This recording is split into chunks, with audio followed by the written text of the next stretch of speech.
ATLA top floor, 19 got a brand new form, 21 about to go on tour, man, I don't understand. Mic check, 1 2 1 2. What's going on, everybody? It's your boy Steven back with another video. And all I'm gonna say is Who They Nation, baby, because my Bengals are 5-2 right now. We're number 1 in the division and number 1 in the whole AFC conference right now. The Bengals are one of the best teams, if not the best team in the NFL right now. I will probably rank them number 2, right behind the Cardinals, because the Cardinals, they're Super Bowl contenders in my eyes. I mean, I think they're 7-0 right now. Kyler Murray, in my opinion, is the front runner for MVP. But I really want to talk about the Bengals, and I really want to talk about Joe Burrow. Joe Burrow is so good. Like, he already, to me, a top 10 quarterback right now. And I'm actually happy that he's finally getting the respect that he deserves, because it just felt like that in the 2020 draft. Ever since that draft happened, it feels like everyone's just talking about Justin Herbert. It's like Joe Burrow is never even talked about, even though he was the number 1 overall pick. Man, this kid Joe Burrow, oh my God, he is a Super Bowl MVP caliber player. He's that great. And if you look at what he did to the Ravens last week, he threw for 416 yards, 3 touchdowns, and 1 interception. He obliterated that Ravens secondary and just overall defense. Joe Burrow, what I like about him so much is that he is calm and collective, and he's confident too. He's not cocky, but he's confident.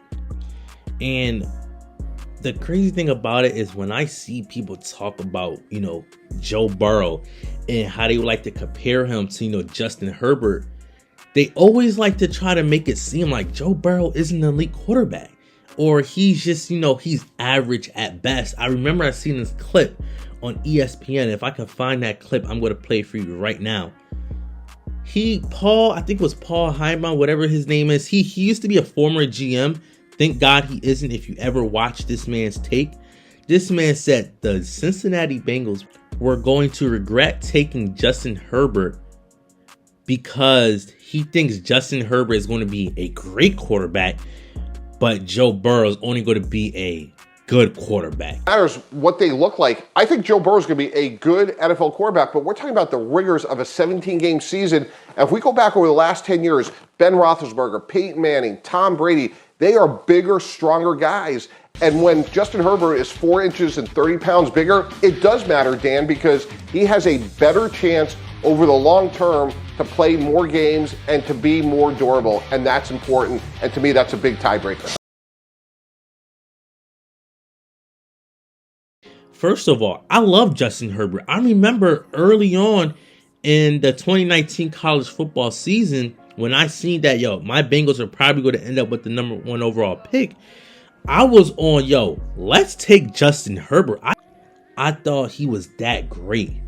And as the season went on and I did my film study on Joe Burrow, I was like, no, this guy is different.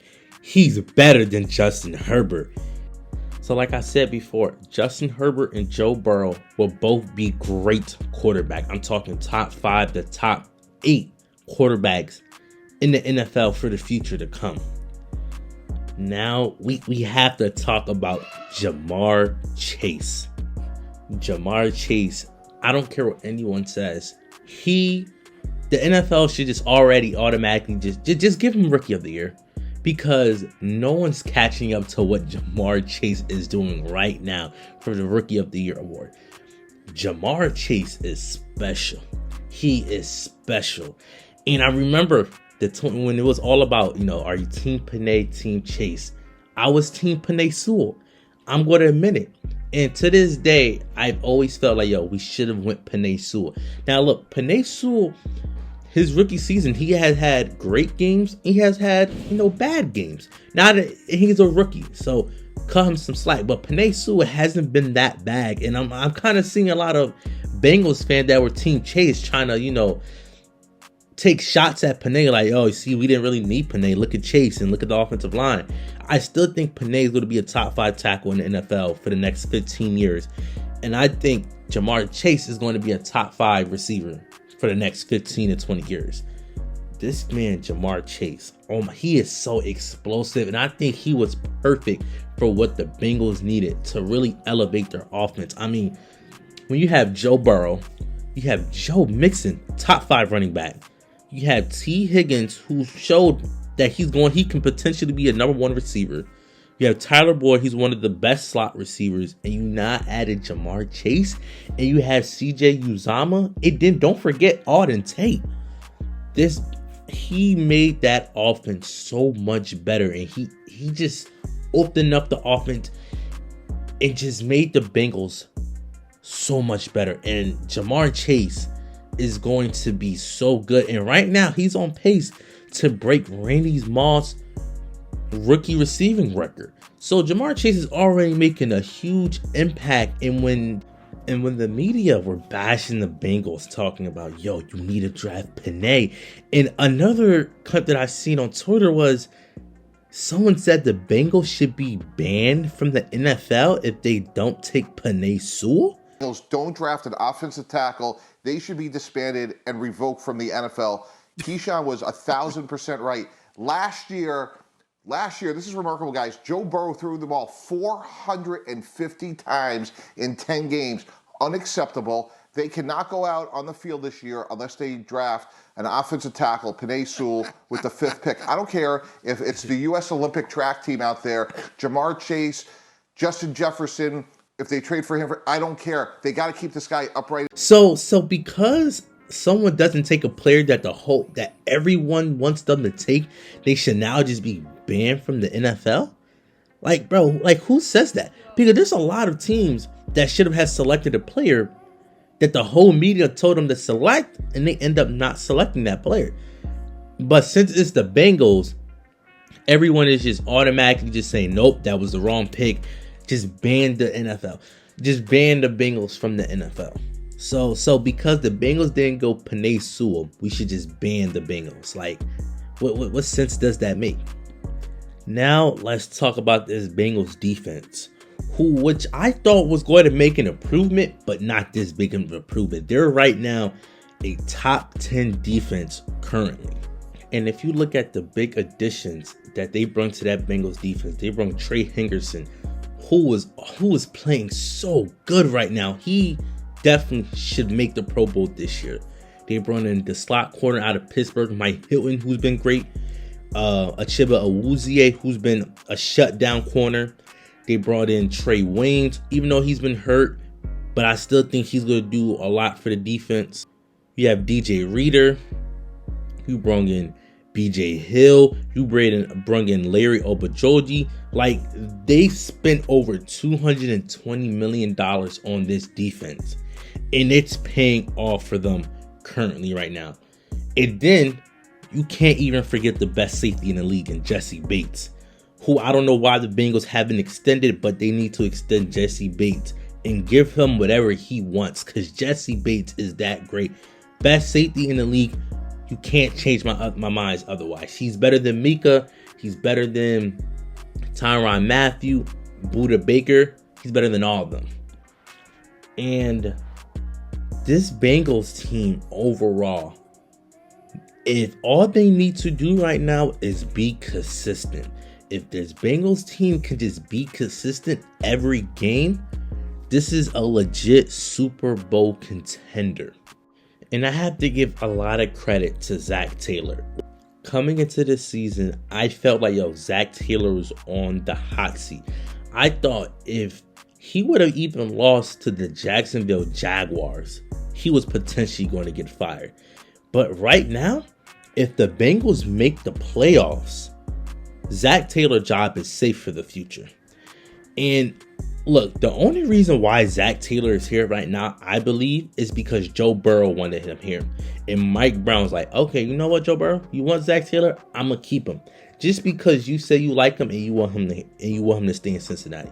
I feel that's the only reason why Zac Taylor's here, because Zac Taylor, he's not the perfect coach.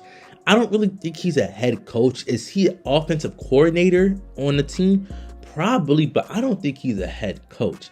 But right now, the way he's play calling, the way the team is buying into what Zac Taylor is preaching, I think Zac Taylor is fine. I think his job is safe unless the Bengals just collapse on the second half of the season, which I don't see happening, especially with Joe Burrow at the helm.